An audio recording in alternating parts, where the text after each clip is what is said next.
Ya, pemirsa, untuk mengetahui informasi selengkapnya, kita terhubung dengan dokter spesialis anak, ada Dr. Abdullah Reza, atau yang dikenal dengan Dr. Abres. Halo, selamat pagi Dr. Abres.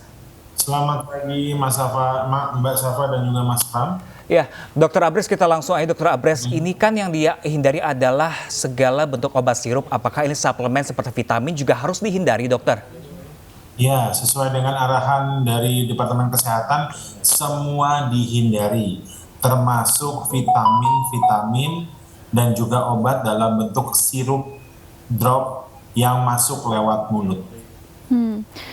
Dokter Abres, apa yang harus dilakukan jika ada orang tua yang sudah terlanjur memberikan obat yang ternyata diduga mengandung cemaran ethylene glycol ini, dok?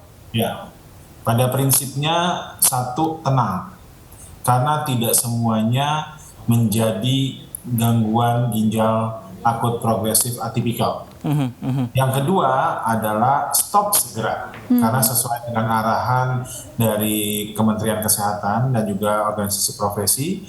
Dan yang ketiga adalah pantau. Pantaunya apa? Yang mudah saja, yaitu urinnya.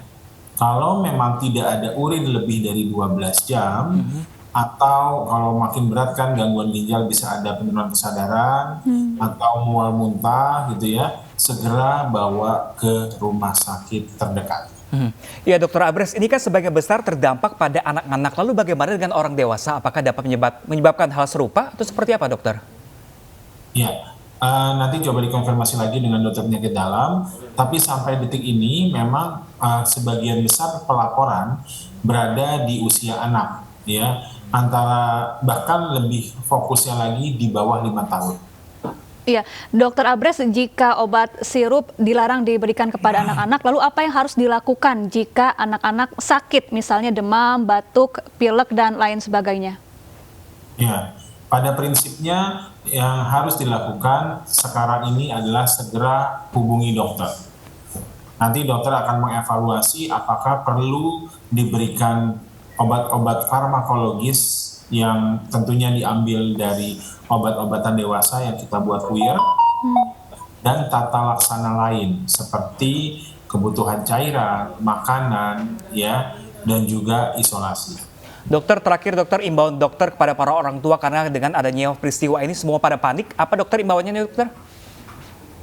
Ya, himbauan yang nomor satu adalah tetap tenang, tetap waspada, ya. Dan yang berikutnya adalah pastikan nutrisi anaknya baik, ya. Harus makanan yang bergizi, harus mengandung karbohidrat, protein, dan lemak, ya.